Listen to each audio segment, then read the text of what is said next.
Venons-en aux perversités de l'expérience commune. Qu'est-ce qui est mauvais en moi? Qu'est-ce qui est méchant en moi? Qu'est-ce qui est menteur? Qu'est-ce qui accuse les autres, se réjouit parfois de leur peine et provoque leur malheur?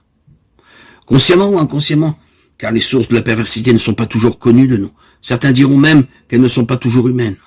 De même que l'ange peut être considéré comme meilleur que le meilleur de soi-même, le démon peut être considéré comme pire que le pire de soi-même. Qui ne connaît son ange et son démon ne se connaît pas encore. Quel homme peut prétendre n'avoir jamais fait l'expérience d'actes de grandeur et de bonté qui l'étonnent et lui font se demander « Était-ce moi ?»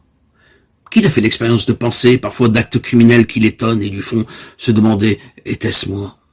Dans le livre de Job, le Satan, qui deviendra dans l'évangile Oponeru, est considéré comme fils de Dieu. Ce n'est donc pas un Dieu face à Dieu.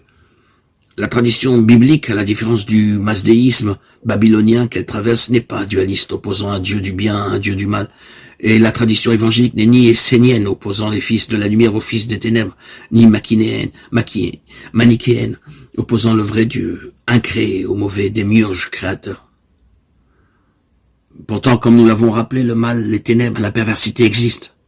Mais, et c'est ce que va préciser le livre de Job et l'évangile, il n'existe pas absolument. Seul l'absolu est absolu, seul Yahweh est l'être qui est absolument, et tous les autres êtres ne sont que relativement. La fonction du Satan, nous dira le livre de Job, c'est de nous éprouver, de nous révéler à nous-mêmes, et de révéler au cœur de notre néant, notre manque à être, que seul je suis est. Tout autre je suis risque d'être illusoire, menteur et père de mensonges. Délivre-nous du Satan ou du Poneru, voudrait dire alors, dans ce contexte, délivre-nous de tout obstacle à la vision du véritable. Je suis, et de tout ce qui m'en éloigne, de tout ce qui me fait oublier sa présence, de tout attachement à ce que je prends pour la réalité dont je fais un absolu, et qui en fait n'est que relatif, une illusion, un reflet transitoire, impermanent et évanescent de cette réalité. Bien avant Heidegger, les pères du désert parlaient du démon comme oubli de l'être, ou pire, d'un mépris ou dégoût de l'être, assédia. Le remède qui peut nous délivrer de cet oubli, c'est la remémoration du nom, l'invocation de celui qui est « Je suis », Yeshua, ou l'invocation de celui qui est son père, Abba, dans la conscience du souffle, le pneuma. Ce qui peut nous délivrer du mépris, du dégoût de l'être, c'est l'humilité, la patience, et de nouveau l'invocation du nom. Reviens à ton centre, reviens à ton cœur, reconnais que je suis et tu trouveras la paix.